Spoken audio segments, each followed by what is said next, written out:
All right, and so in this segment of generational astrology, we are going to talk about Neptune and how Neptune has played out through the generations.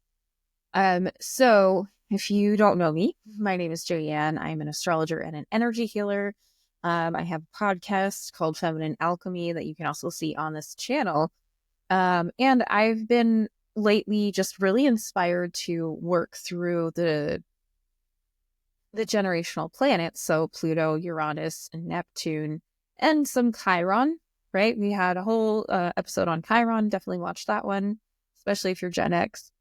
And how that relates to the social and cultural programming of the different generations and how things sort of line up. And so we can start to see what is a social cultural piece to the generations, and then what is an astrological piece, like what is it we're here to actually learn as a generation. So that's what the series is about. I just thought it'd be fun to talk about this.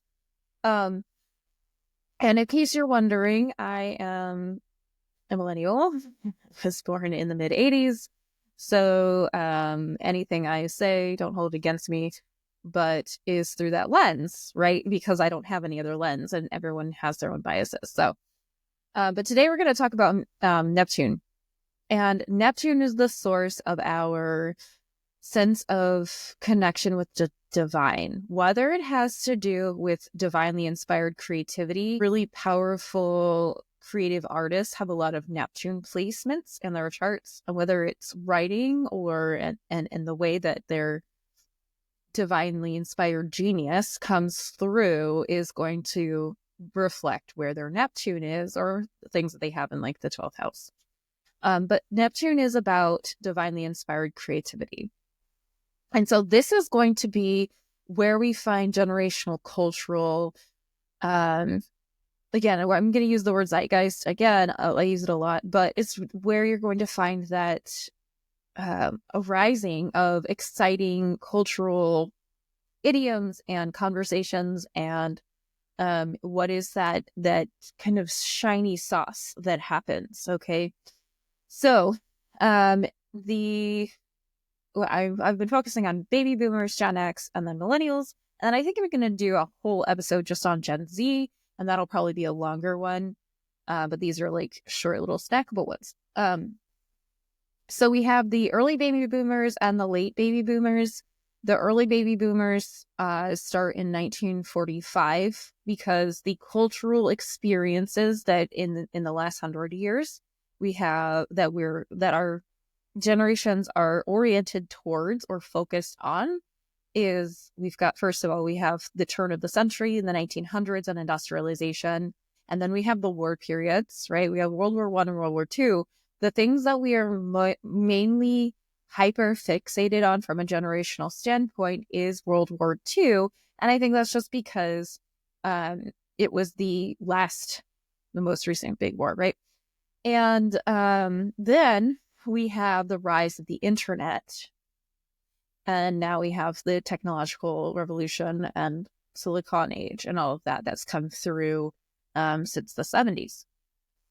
And so the way that we relate to each of those significant cultural events has so I guess like a cellophane wrap on the entire generation. Okay, so for example, baby boomers were born after the war. Okay, and so if a baby boomer was feeling like there's something wrong or like they don't feel right in their bodies, and I think this is true for a lot of baby boomers, but they're like, no, my life is perfect. Like, what is wrong with me? I was born after the war. It must be me, right? And so what a lot of baby boomers are orienting towards is the fact that they were born after the war. There's a lot of like latent survivor guilt that like doesn't need to exist, because it's like, okay, I didn't experience that, so why am I having latent effects of that? Well, it's generational stuff that's being passed down. So they're oriented towards the war and like doing all the right things and like being the best and being like doing like exactly the right things, because it's like, at least if I take the right actions, I can prove that I'm good enough. Okay. And baby boomers have two like we talked about Scorpio, they have 2 Scorpio placements and they have 2 Neptune placements as well.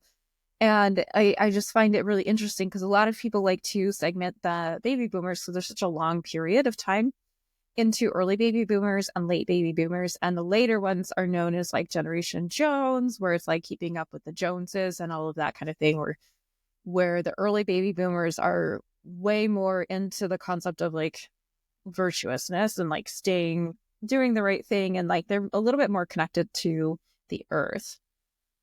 So, and if you don't resonate with that and you disagree with me, feel free, because like I said, I have one lens and it is for my own generation, but I have a lot of empathy for other generations. So Neptune was in Libra from 1943 until 1955, 56, right? Because remember these farther out planets do this swinging back and forth that almost always takes them back into the sign that they're going into that they just came from, and then they go back forward. So it was 1943 till like 1955, 56. Divinely inspired creativity of the time is going to be very focused on fairness and relationship, like looking at other people's perspective more than my own. Okay, so if you have Neptune in Libra and you're watching this, first of all, thank you for watching this. And second of all, you're probably really, really relationship focused and there's like a personal relationship with your divine, right? And creativity is kind of beautiful, and you have a really beautiful way of having that. Or you have the inner drive to create something really beautiful, but a lot of the cultural programming at the time restricted that. Okay, and so you might feel a little bit restricted in your creativity. You might think you're not a creative person. You might feel like, but there are probably ways that you're connecting in with your divine creativity that is creative in its expression, right? So for some people, it's homemaking. For some people, it might be, oh, I do a lot of sewing, and I'm creative in my sewing, but it's like functional creativity. And so we deal with these inner drives in a way that we find to be socially or culturally acceptable. Okay. The next place that, and this is really powerful as well. So the second half of the baby boomers have Neptune in Scorpio. Okay, so Neptune in Scorpio. So this is going to be from 1956 officially. Maybe a few of you from December of 1955 to March of 1956 who also have this, but 1956, late 1956 to I went back into Libra a couple of times. 1970. Okay, this is what we call the late baby boomers or Generation Jones. Pluto also shifted signs in 1970, and Chiron shifted signs in 1968. So that is the turning point for a lot of these cultural pieces. Of course, there's a lot of bleed over. This is not an exact science because sociology is an exact science. You can't say like, oh, I'm going to do this. Everyone in this generation is going to do X. It's not going to be true because people are variable. Okay. But overall speaking, we have 1956 through 1970 is going to have a similar experience of creativity, experience of expression and self-expression. And this is the time when a lot of like crazy cultural stuff was also going on. And that has nothing to do with Neptune. It has to do with mostly Pluto and Uranus. But in the 1960s, people who were born during that time are going to have this deep, dark, creative expression. Like for a lot of people who were born during that time, it's like, I need to connect to my divine through psychology directly, or I need to look at hidden ways, or I need to repress anything that is my divine nature. I need to believe that I don't have a divine nature. those are some things that are going to come out when you have Neptune in Scorpio. Okay, so people who have Neptune in Scorpio, that's that. Next Neptune moved into Capricorn from 1970 to 1984. Once again, we're seeing very clear delineations. This is not normal. You'd most likely see in a lot of things, you'll most likely see like a staggering of these different generational planets, but they're tightly coming together, like shifting signs in very close proximity to their others shifting signs. Okay. So remember, Pluto shifted signs in 1984 and 1970. Chiron shifted signs in 1968 and then again in 1985 or 6, around there. Or no, I think it was 83, late 83. Anyhow, and then we had Chiron shifted signs twice in that time frame, so it also shifted in 1977. But yeah, and then 1983. So now we have Neptune, which is again 1970 to 1984. We have very clear generational delineations, which is also why I think we are obsessed with the generations, because there is like a stark transition on at each time. Very stark. It's just like, it's like day and night. Like each type of person or each type of cultural experience is very clearly delineated. And then Neptune was in Capricorn until 1998. Okay, so what you're also going to see is, once again, Pluto shifted signs around that time. Now, okay, to be fair, Neptune and Pluto are both actually relatively close to each other. So it would follow, perhaps, that you would have that happen. But there's a certain point where Neptune and Pluto actually switch their paths and they cross paths. So they're not going to be exactly the same. And they're not, this isn't like, oh, it's not like every person who's born in June has a Gemini sun, right? Which that's inherently also not true. But like, to make my point, it is not like, oh, this is this and that is that, so that's always going to be true. This is specific to what we're experiencing right now. And when we talk about our evolution as a culture and as a society, we are talking about very, like, there is a need to have these very clear delineations between the generations.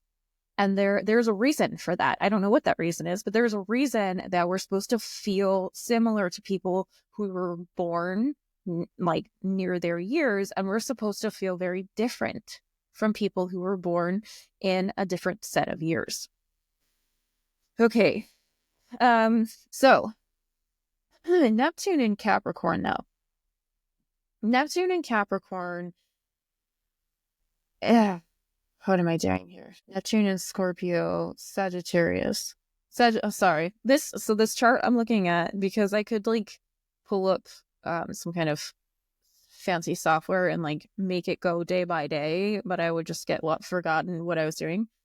And so I'm looking at a chart, but the chart is like so exact that it goes and shows me like every single date that it did anything. And so I'm trying to look at the chart and go, where was I? Okay, so from 1970 to 1984, Neptune was in Sagittarius.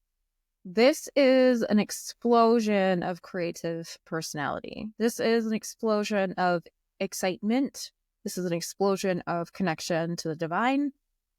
This is a societal jump, right? So you've got two things going on with any of these planets. You have what was going on at the time of that transit. And then separately, you have all of the people who were affected by that time of that transit, whether it was culturally or astrologically. So you have this time frame from 1970 to 1984, where there's like an explosion of creativity, creative thought process, of bringing in new forms of divine downloads. Right in the 70s, you had all this psychedelic use, And that is an expansive way to expand your connection to the divine. And it brought in what's like, quote, the new age, where people were like, oh, there's so much going on here. There's an increased interest in yoga. There's an increased interest in even like revivalism in Christianity and connecting with Jesus, right? So it's not just, there's also a revival of and questioning of our birth practices, right? Based on like divinely inspired activity.